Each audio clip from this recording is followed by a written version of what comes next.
Iran Israel युद्ध में रोजाना 6000 करोड़ से ज्यादा तबाह। हालात ऐसे कि खत्म हो गया इमरजेंसी फंड। अभी कितने दिन चलेगी तबाही वाली जंग?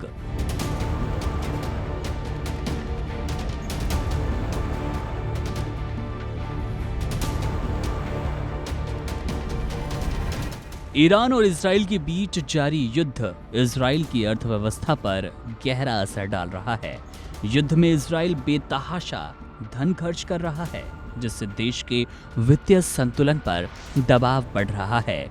ब्रिगेडियर जनरल रिजर्व रीम अमीनाज, जो पहले आईडीएफ चीफ ऑफ स्टाफ के वित्तीय सलाहकार रह चुके हैं, उनके अनुसार इजराइल को इस युद्ध में प्रतिदिन लगभग 725 मिलियन डॉलर यानी कि 6300 करोड़ रुपए के आसपास की धनराशि सैन्य खर्च के तौर पर इस्तेमाल करना पड़ रहा है।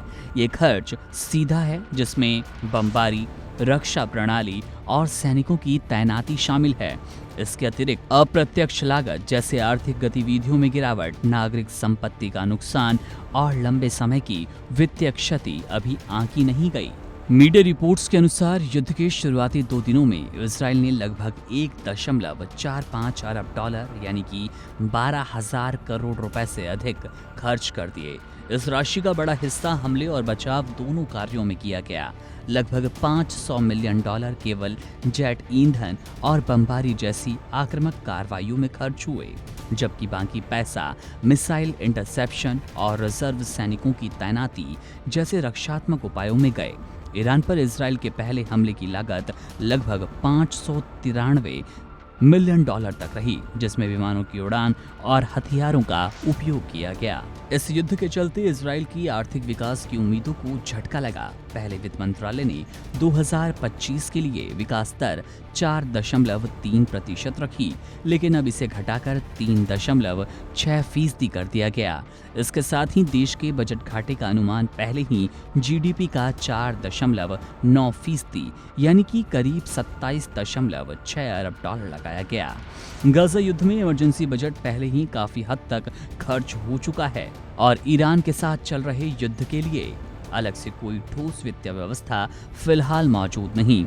इजराइल की मिसाइल इंटरसेप्टर सिस्टम की आपूर्ति भी सीमित हो गई है। वॉशिंगटन पोस्ट की रिपोर्ट के अनुसार अगर अमेरिका से सहायता नहीं मिली तो इजराइल की मिसाइल रक्षा प्रणाली केवल 10 से 12 दिनों तक टिक पाएगी। इससे उसकी सुरक्षा क्षमताएं गंभीर रूप से प्रभावित होने वाली है।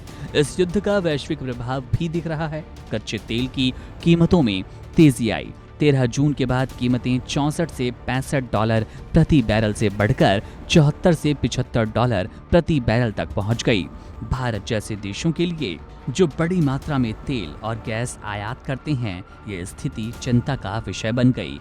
यदि औसत तेल की कीमत 10 डॉलर प्रति बैरल बढ़ती है तो भारत का तेल आयात 13 से 14 अरब डॉलर तक बढ़ सकता है, जिससे चालू खाता घाटा यानी कि सीएडी जीडीपी का 0.3% तक बढ़ने का अनुमान है। कुल मिलाकर ईरान इजराइल युद्ध न सिर्फ इजराइल की सैन्य और आर्थिक नीतियों को चुनौती दे रहा है, बल्कि वैश्विक ऊर्जा बाजार और विकासशील अर्थव्यवस्थाओं को भी प्रभावित करने वाला है। Subscribe to One India and never miss an update. Download the One India app now.